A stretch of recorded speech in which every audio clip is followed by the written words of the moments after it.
जय हिंद, वंदे मातरम। दोस्तों, क्या हाल चाल है। उम्मीद है आप सभी बेहतर होंगे, शानदार होंगे और अपने सीटेट परीक्षा की तैयारी बहुत ही बेहतरीन ढंग से कर रहे होंगे।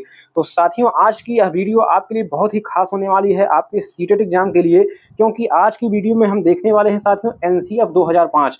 और एनसीएफ 2005 से आपके पेपर 1 और पेपर 2 में कम से कम 6 क्वेश्चन आने वाले हैं। ठीक है, दोनों पेपर को मिलाकर। तो यहाँ से आपको बहुत ज़्यादा नंबर मिलने वाला है, 6 नंबर कम से कम। तो अगर आप यह वीडियो देखते हैं, टोटल साथियों आपके टॉप 50 क्वेश्चन होंगे और इस वीडियो से बाहर एक भी क्वेश्चन आपका नहीं जाएगा बाहर, क्योंकि जितने भी प्रश्न यहाँ से इस टॉपिक से बनते हैं उन सभी को इस वीडियो में कवर किया गया है वन लाइनर के माध्यम से। ठीक है, क्योंकि यहाँ पर आपका समय नहीं जाएगा।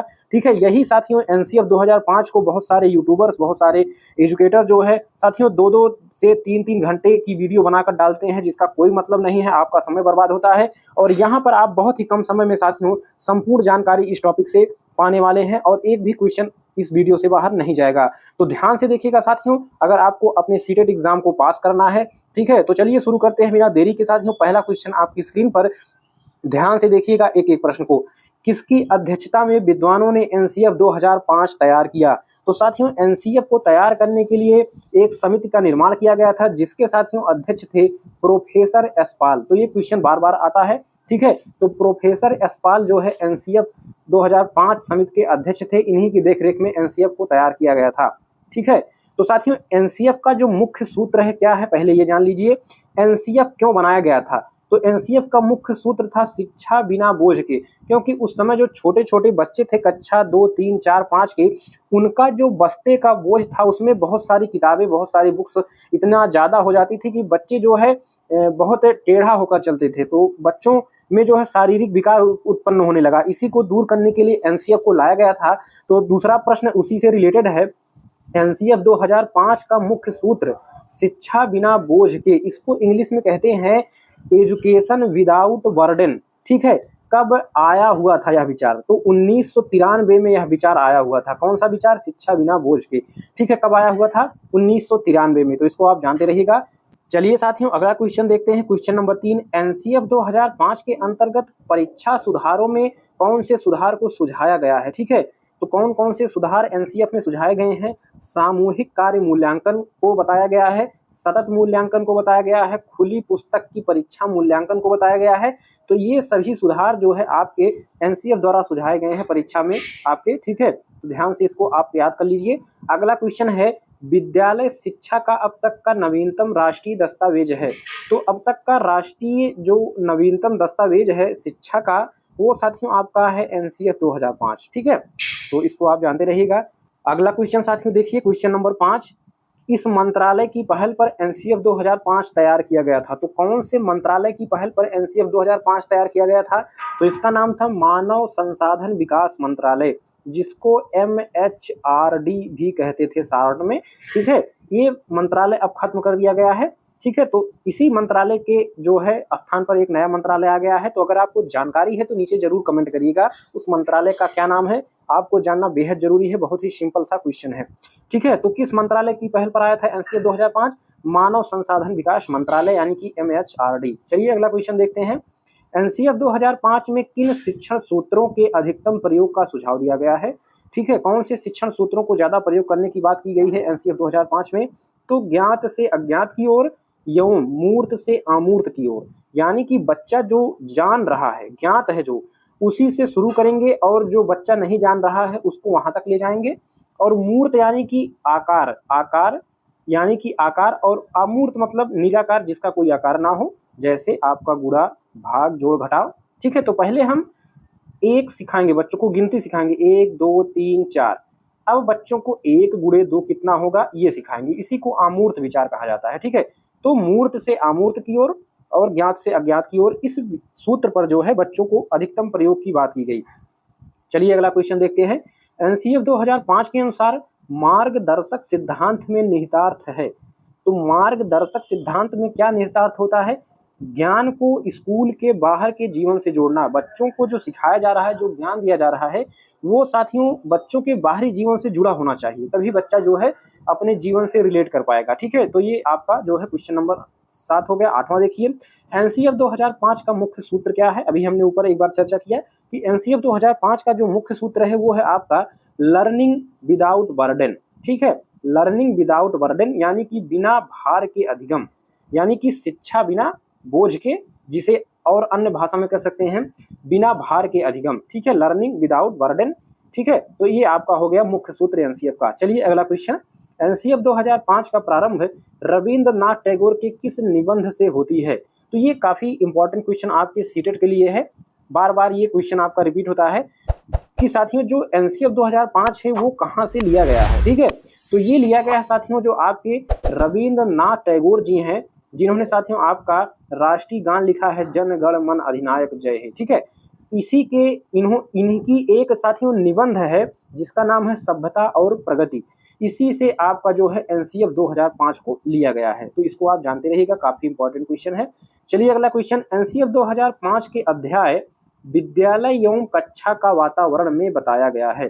तो एनसीएफ 2005 में एक अध्याय है विद्यालय एवं कक्षा का वातावरण। इसमें क्या बताया गया है? इसमें बताया गया है वातावरण के भौतिक एवं मनोवैज्ञानिक आयाम अधिगम को कैसे प्रभावित करते हैं। जो साथियों हमारा वातावरण है उसके जो भौतिक और मनोवैज्ञानिक आयाम है वो बच्चों के अधिगम को, सीखने को कैसे प्रभावित करते हैं, इस चीज को जो है विद्यालय एवं कक्षा का वातावरण इस टॉपिक में बताया गया है, जो कि एनसीएफ के अंतर्गत आता है। चलिए साथियों अगला क्वेश्चन, करिकुलम किस भाषा का शब्द है? तो साथियों एनसीएफ में आपका जो है फुल फॉर्म क्या होता है? नेशनल, ठीक है, नेशनल, ये आप फुल फॉर्म जानते रहिए, बहुत ही इंपॉर्टेंट है, ठीक है। तो इसका जो साथियों आपका हो गया एन से नेशनल, सी से आपका हो गया करिकुलम, ठीक है, करिकुलम, और एफ से हो गया फ्रेमवर्क, ठीक है, फ्रेमवर्क। तो इसको हिंदी में कहते हैं राष्ट्रीय पाठ्यचर्या की रूपरेखा। तो ये जो करिकुलम शब्द है ये साथियों आपका आया है लैटिन भाषा से, लैटिन भाषा से, ठीक है। तो इसको आप जानते रहिए। चलिए अगला क्वेश्चन देखते हैं, सामाजिक अध्ययन शिक्षण का राष्ट्रीय पाठ्यक्रम कब बनाया गया? जो सामाजिक अध्ययन है, ठीक है, वो जो है राष्ट्रीय पाठ्यक्रम का शिक्षण का जो है पार्ट कब बनाया गया? तो ये बनाया गया था 2005 में एनसीएफ के समय, जब लागू किया गया एनसीएफ। तो ये आपका सामाजिक अध्ययन को कब जोड़ा गया? आपका 2005 में जोड़ा गया एनसीएफ के माध्यम से। चलिए अगला क्वेश्चन, एनसीएफ 2005 की कार्यशाला कहाँ पर आयोजित की गई? तो एनसीएफ 2005 की जो कार्यशाला है वो एनसीईआरटी नई दिल्ली में आयोजित की गई। अगर आपसे पूछ लिया जाए एनसीईआरटी का मुख्यालय कहाँ है, तो नई दिल्ली है, और ये जो आपका जो एनसीएफ 2005 की कार्यशाला है यहीं पर नई दिल्ली में आयोजित की गई थी। अगला क्वेश्चन, एनसीएफ 2005 में बल दिया गया है। तो एनसीएफ 2005 में किस पर बल दिया गया है? शांति के लिए शिक्षा, शांति के लिए शिक्षा पर एनसीएफ 2005 में बल दिया गया है, ठीक है। अगला क्वेश्चन, एनसीएफ 2005 में बताया गया है। तो एनसीएफ 2005 में सपनों के भारत को धरातल पर उतारने की युक्ति, यानी कि जो हम सपनों में देखते हैं कि हमारा भारत देश कैसा हो, हमारे देश की शिक्षा व्यवस्था कैसा हो, नागरिक कैसे हों, इन जो सपने हैं जो साथियों हम देखते हैं उनको हम वास्तव में धरातल पर, जमीन पर कैसे उतार सकते हैं, इन सपनों को जो है एनसीएफ में बताया गया है। चलिए अगला क्वेश्चन देखते हैं, यशपाल शर्मा समिति में कुल कितने सदस्य थे? जो साथियों एनसीएफ को तैयार करने के लिए समिति बनाई गई थी उसको कहते हैं यशपाल समिति या यशपाल शर्मा समिति, जिसमें साथियों कितने सदस्य थे? 38 सदस्य थे। ये क्वेश्चन बार बार आपका पूछा जाता है। एनसीएफ 2005 के अनुसार सीखना है, सीखना क्या है, यानी कि लर्निंग, इसका जो मेन थीम है वो आपका मानसिक विकास। अगर आप बच्चे का मानसिक विकास हो रहा है तो उसको हम सीखना कहेंगे। शिल्प कला के क्षेत्र में अगर बच्चा जो है कुछ सीख रहा है तो उसको सीखना कहेंगे, जैसे कि शिल्प कला केंद्र हो गया, और व्यवसायिक ज्ञान, इन चीज़ों को जो है सीखना कहेंगे एनसीएफ 2005 के अनुसार। एनसीएफ 2005 में किस परीक्षा के संबंध में सुधार के सुझाव दिए गए हैं? तो कक्षा 10वीं की परीक्षा ऐच्छिक हो, ये आपका ऑप्शन में रहेगा। अगर सुधार की बात आएगा तो कक्षा 10वीं की परीक्षा ऐच्छिक हो, इसी के सुधार की बात की गई है आपके एनसीएफ 2005 में। तो ये आपके जो है ऑप्शन में रहेगा, तो अगर आप जानते रहेंगे तो जरूर टिक करके आएंगे, ठीक है।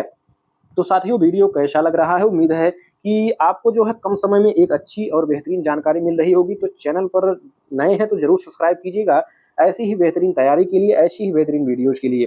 बाकी अगर आपको साथियों अपडेट चाहिए परीक्षा से संबंधित तो हमारे टेलीग्राम चैनल से जरूर जुड़ें, वहाँ पर आपको जो है तुरंत ही नए नए अपडेट मिलते रहते हैं, ठीक है, आपके एजुकेशन रिलेटेड। तो नीचे टेलीग्राम चैनल का लिंक है, अथवा आप जो है अपने टेलीग्राम में जाएंगे और वहाँ पर सर्च करेंगे हमारे चैनल का नाम राज एकेडमी प्रयागराज, वहाँ से भी आप जुड़ सकते हैं, ठीक है। तो इसका साथियों आपको पीडीएफ भी हमारे टेलीग्राम चैनल पर प्रदान किया जाता है, जो क्लासेस ली जाती हैं। ठीक है, तो जरूर जुड़ें। चलिए अगला क्वेश्चन देखते हैं, पाठ्यक्रम निर्माण की आवश्यकता क्यों है। ठीक है, देखिए साथियों, पाठ्यक्रम निर्माण की आवश्यकता क्यों है, बेहद ही इंपॉर्टेंट क्वेश्चन है।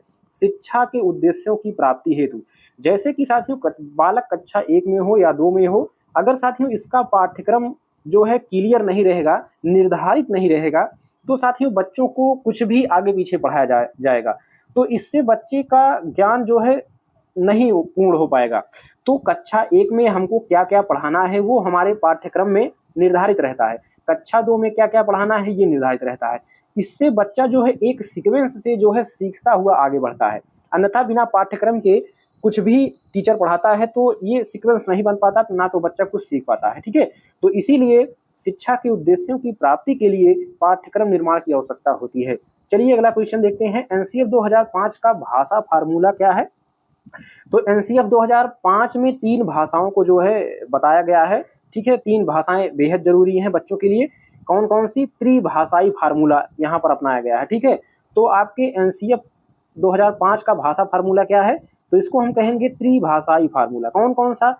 पहला आपका है मातृभाषा, बच्चा जिस क्षेत्र से आता हो वहाँ पर जो भी भाषा बोली जाती हो, चाहे वह हिंदी हो, अंग्रेजी हो, तेलुगु हो, तमिल हो, मराठी हो, कन्नड़ हो, वहाँ बच्चे को जो है जो शुरुआती शिक्षा है उसकी मातृभाषा में दिया जाएगा। ठीक है, इसके बाद आपका दूसरा है हिंदी भाषा, ठीक है, और तीसरा है अंग्रेजी भाषा।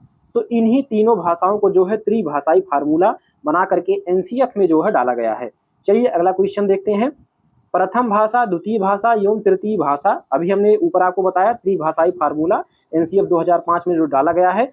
तो क्रमशः अब प्रथम आपका जो हिंदी है, ठीक है, हिंदी आपका राष्ट्रीय भाषा यानी कि जो राज्य भाषा है हमारे देश की उसको, और दूसरा आपका है अंग्रेजी अंतर्राष्ट्रीय भाषा, और तृतीय है स्थानीय भाषा, जैसे आपका पंजाबी, संस्कृत, तमिल, तेलुगु, मराठी, कन्नड़, मैंने बताया अभी आपको। ठीक है, यानी कि इन्हीं 3 भाषाओं को, जैसे मैंने बताया था हिंदी और अंग्रेजी, ठीक है, और जो तृतीय भाषा या इसी को प्रथम भाषा भी कहेंगे जैसे कि मातृभाषा, ठीक है, इसी को स्थानीय भाषा या मातृभाषा भी कहते हैं। बच्चा जिस क्षेत्र में पैदा हुआ है, ठीक है, वहाँ जैसे पंजाबी बोला जाता हो, अंग्रेजी, संस्कृत, ठीक है, तमिल जो भी बोला जाता हो, तो ये आपका तीसरी भाषा हो गया। तो ये 3 भाषाएं हो गई आपकी एनसीएफ में, जिसको त्रिभाषाई फार्मूला कहा जाता है।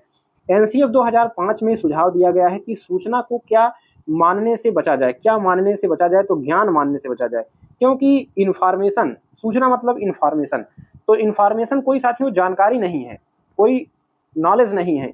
ये साथियों आपका केवल कुछ समय के लिए सूचना दिया जाता है कि बच्चों को क्या करना चाहिए, बच्चों को कैसे सीखना चाहिए, बच्चों को पर क्या जो है तरीका अपनाना चाहिए, तो ये एक सूचना होता है, इसको ज्ञान मानने से बचा जाए। ठीक है, चलिए अगला क्वेश्चन देखते हैं, एनसीएफ 2005 के अनुसार बच्चों की गलतियां क्यों महत्वपूर्ण है।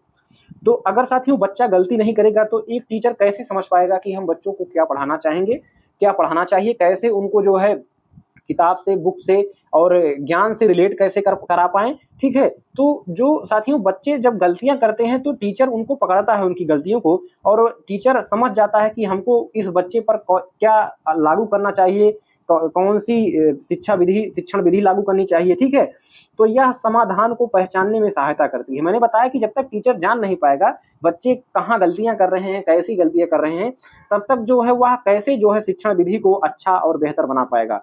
तो समाधान ढूंढने में सहायता करती है बच्चों की गलतियां। चलिए अगला क्वेश्चन देखते हैं, शिक्षा बिना बोझ के जो एनसीएफ 2005 का मुख्य स्रोत है, इसका अर्थ है, इसका अर्थ है पाठ्यचर्या के बोझ को कम करना। मैंने ऊपर बताया था कि जब बच्चे शुरू में स्कूल जाते थे तो उनके बस्ते का बोझ जो है बहुत ही भारी था, उनमें बहुत ज़्यादा किताबें थी, तो उसको कम करने के लिए यानी कि उनके पाठ्यचर्या को सीमित कर लिया जाए, क्लास वाइज 1, 2, 3, 4 में क्या क्या पढ़ना है, तो उनके बोझ को कम करना, पाठ्यचर्या के बोझ को कम करना, इसका मुख्य थीम था, मुख्य अर्थ है। ठीक है, तो और अगला क्वेश्चन देखिए ध्यान से साथियों, तो वीडियो को लाइक शेयर जरूर करिएगा। चलिए अगला क्वेश्चन देखते हैं, एनसीएफ 2005 सिफारिश करता है कि प्राथमिक स्तर पर गणित की शिक्षा का केंद्र होना चाहिए। तो प्राथमिक स्तर पर गणित की शिक्षा का केंद्र क्या होना चाहिए, कक्षा में पढ़ाए गए टॉपिक्स को विद्यार्थियों के दैनिक जीवन से जोड़ना। जो साथियों गणित का मुख्य ध्येय होना चाहिए, वो साथियों जो बच्चे को हम सिखा रहे हैं, एक टीचर बच्चे को सिखा रहा है, पढ़ा रहा है, वो बच्चों के दैनिक जीवन से होना चाहिए, जुड़ा होना चाहिए। ठीक है, जैसे बच्चे अपने घर गए तो वहां पर वो साथियों मान लीजिए कि आम तोड़े, ठीक है, बाग से, तो वो साथियों उसको गिन पाए कि 1 आम, 2 आम, 3 आम, ठीक है। तो बच्चों की गिनती में, गुणा में, भाग में और तार्किक बुद्धि के विकास में जो है गणित काफी अच्छा जो है ज्ञान देता है बच्चों को। तो उनके जो दैनिक जीवन से जोड़ना ही हमारे गणित का जो है मुख्य लक्ष्य होता है गणित शिक्षा का। ठीक है। चलिए साथियों अगला क्वेश्चन देखते हैं। एनसीएफ 2005 में गणित शिक्षण के बारे में बताया गया है कि गणित शिक्षण महत्वाकांक्षी, सुगम, यहाँ सुगमता नहीं, सुगम और महत्वपूर्ण होना चाहिए। यहाँ महत्वाकांक्षी का मतलब क्या है? तो साथियों यहाँ पर अगर महत्वाकांक्षी का मतलब निकाले तो गणित के उच्च उद्देश्य यानी कि लक्ष्य की प्राप्ति करना ही महत्वाकांक्षी का अर्थ है। ठीक है। तो गणित के उच्च उद्देश्य का क्या मतलब हो गया? जैसे साथियों बच्चा धीरे धीरे बड़ा होता है तो अपने जीवन में जो उपयोग होने वाली गणितीय प्रक्रिया है उसको बच्चा समझ पाए और अच्छे से कर पाए, उसी का मतलब होगा जो है आपका उच्च उद्देश्य। ठीक है। तो ये आपका महत्वाकांक्षी का मतलब हो गया कि गणित के उच्च उद्देश्य की प्राप्ति करना जो है ये महत्वाकांक्षी का मतलब होता है। चलिए अगला क्वेश्चन देखते हैं। एनसीएफ 2005 में गणित की लंबी आकृति का मतलब है। गणित की लंबी आकृति का मतलब है एक संकल्पना पर दूसरी संकल्पना बनाना। ठीक है। एक संकल्पना पर दूसरी संकल्पना बनाने का मतलब, जैसे अगर बच्चा 2 धन 2 कर रहा है 4, तो इसमें अगर 2 का वह गुणा कर दे तो 8 हो जा रहा है। ठीक है। तो ये एक दूसरे से रिलेट कर रहा है और एक लंबी संकल्पना बन रहा है। ठीक है। तो एक संकल्पना पर दूसरी संकल्पना बच्चा बना ले जाए इस तरह से, तो ये गणित की लंबी आकृति का यही मतलब होता है। चलिए अगला क्वेश्चन देखते हैं। एनसीएफ 2005 बल देती है, किस पर बल देती है? तो एनसीएफ 2005 कर के सीखने पर बल देती है, यानी कि बच्चा या छात्र जो है स्वयं ज़्यादा से ज़्यादा करके सीखे, यानी कि बच्चों को अवसर दिया जाए स्वयं करके सीखने पर। ठीक है। चलिए साथियों अगला क्वेश्चन देखते हैं, ध्यान से देखिएगा। एनसीएफ 2005 में कला शिक्षा को विद्यालय में जोड़ने का उद्देश्य है।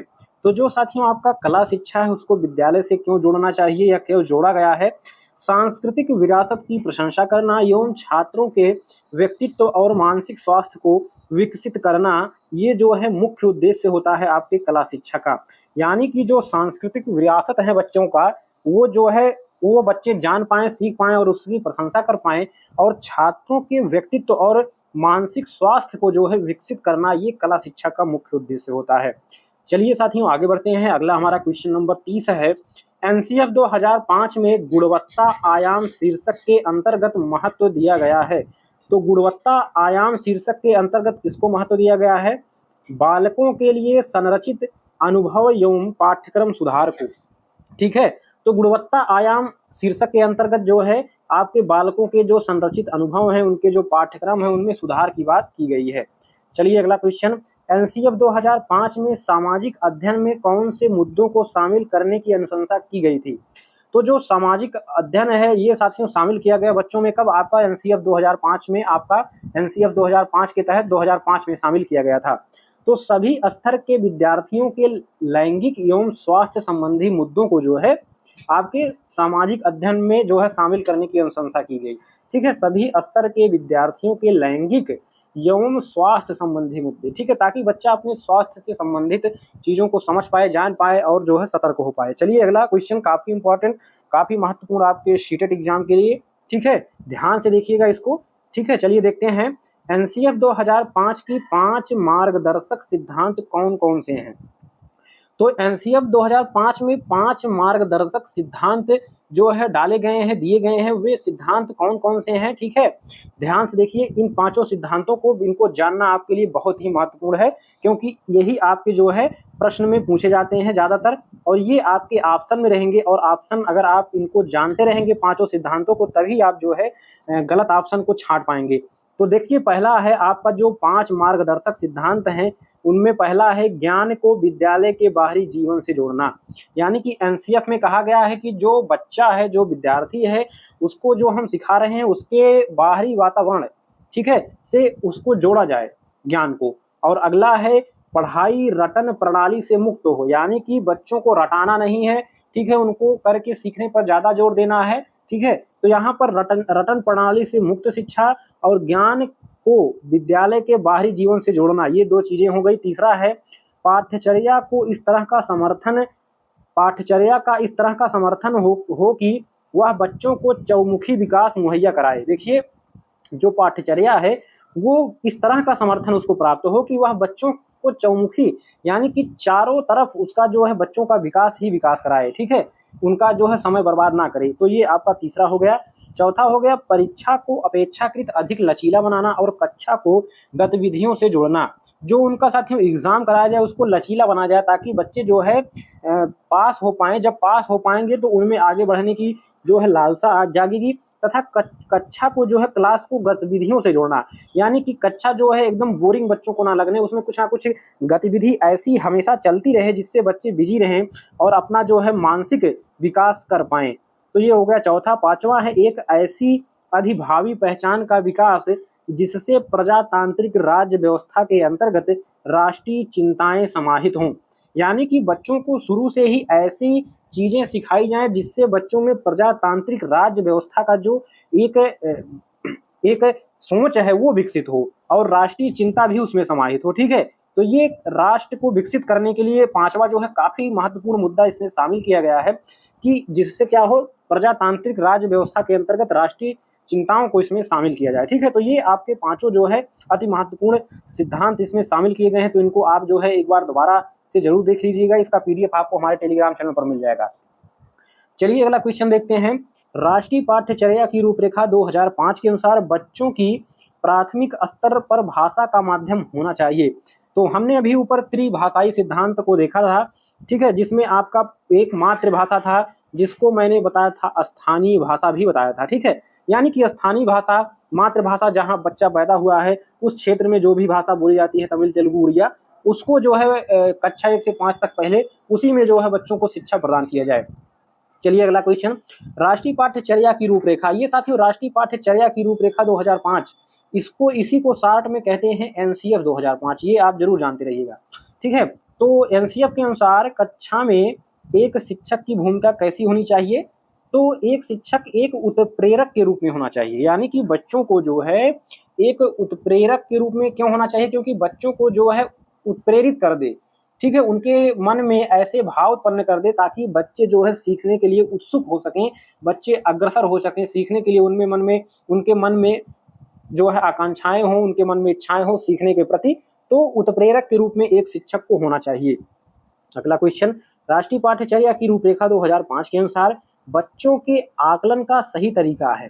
तो बच्चों के आकलन का सही तरीका है साथियों दैनिक गतिविधियां, यानी कि बच्चों के दैनिक गतिविधि यानी प्रतिदिन के जो गतिविधियां हैं उसको ध्यान में रखकर हम बच्चों का सही आकलन कर पाएंगे। अगर 1 महीने या जो है 15 दिन 20 दिन पर बच्चों का आकलन करेंगे तो बच्चा जो है प्रतिदिन वैसी ही गलतियां नहीं दोहराता है। तो इसलिए उनके प्रतिदिन यानी कि दैनिक जो आकलन है उसको करना चाहिए। अगला हमारा क्वेश्चन है, कला विषय को स्कूली शिक्षा के किस स्तर पर शामिल किए जाने पर बल दिया जाना चाहिए? तो कला शिक्षा को प्राथमिक स्तर, पूर्व प्राथमिक स्तर एवं उच्च प्राथमिक स्तर, ठीक है। तो यहाँ पर तीनों जगह जो है शामिल करने की अनुशंसा की गई है और बल भी इस पर दिया जाना चाहिए, यानी कि प्राथमिक स्तर पर, पूर्व प्राथमिक स्तर और उच्च प्राथमिक स्तर तीनों जगह पर कला शिक्षा को जो है कला विषय को दिया जाना चाहिए।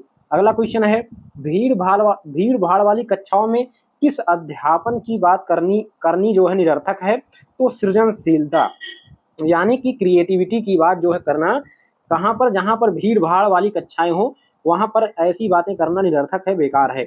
इसीलिए छोटी छोटी कक्षाओं की बात हमारे शिक्षा व्यवस्था में किया गया है, ठीक है। एक अध्यापक पर 30 छात्र की बात की जाती है। चलिए अगला देखते हैं, राष्ट्रीय पाठ्यचर्या की रूपरेखा किस सूझ के आधार पर पाठ्यचर्या के बोझ को कम करने पर बल देती है?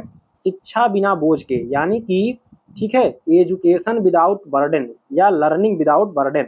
तो ये आपका हो गया जो है शिक्षा बिना बोझ के, इसी पर जो है पाठ्यचर्या के बोझ को कम करने पर बल देती है, इसी को आधार माना गया है।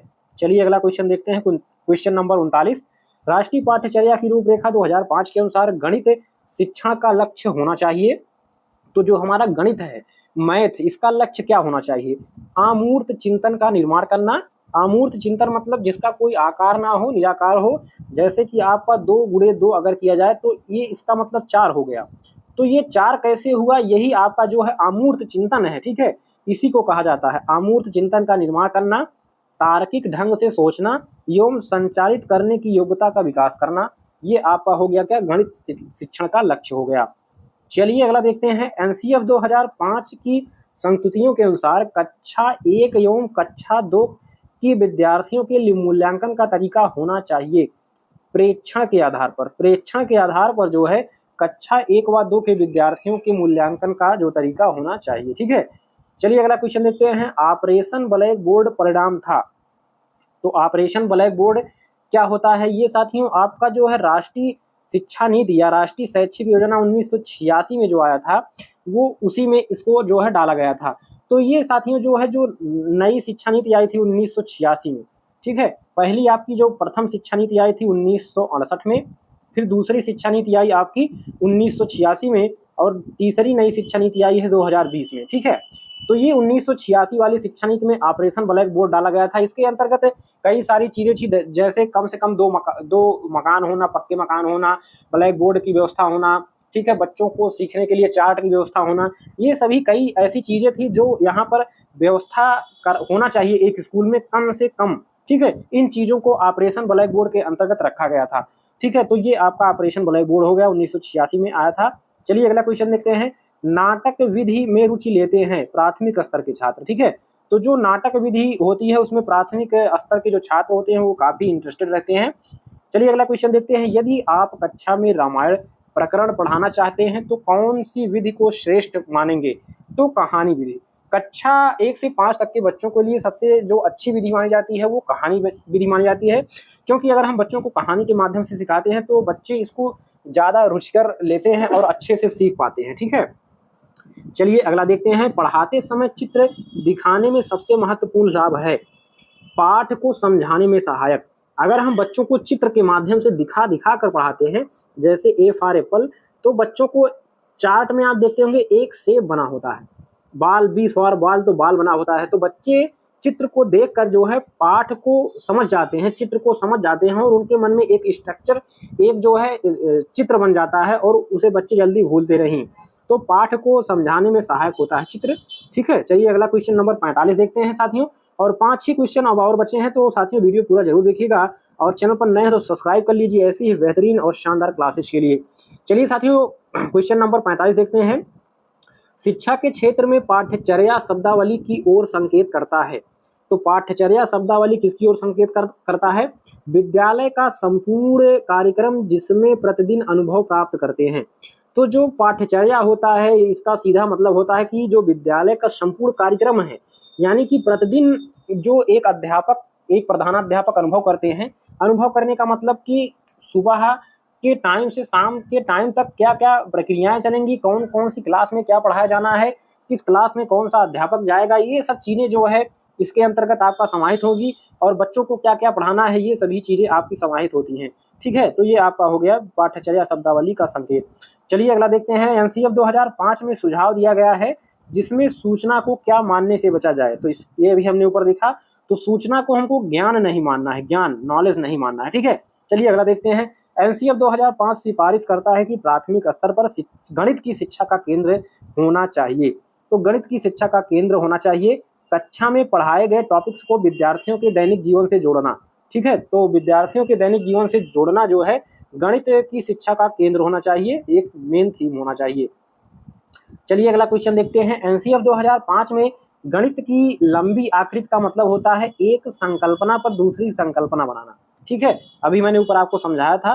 तो लंबी आकृति का मतलब, गणित की लंबी आकृति का मतलब एक संकल्पना पर दूसरी संकल्पना बनाना। अगला हमारा क्वेश्चन है। एनसीएफ 2005 के अनुसार बच्चों की गलतियां क्यों महत्वपूर्ण है? हमने ऊपर अभी चर्चा किया, यहाँ समाधान को पहचानने में सहायता करती है यह, यानी कि जब बच्चे गलतियां करते हैं तो जो टीचर होता है वो समझ जाता है कि हमको बच्चे को क्या करना है, कैसे पढ़ाना है, ठीक है, कौन सा तरीका अपनाना है, कौन सी शिक्षण विधि अपनानी है। ठीक है, तो बच्चों के गलतियों से ही पता चल जाता है।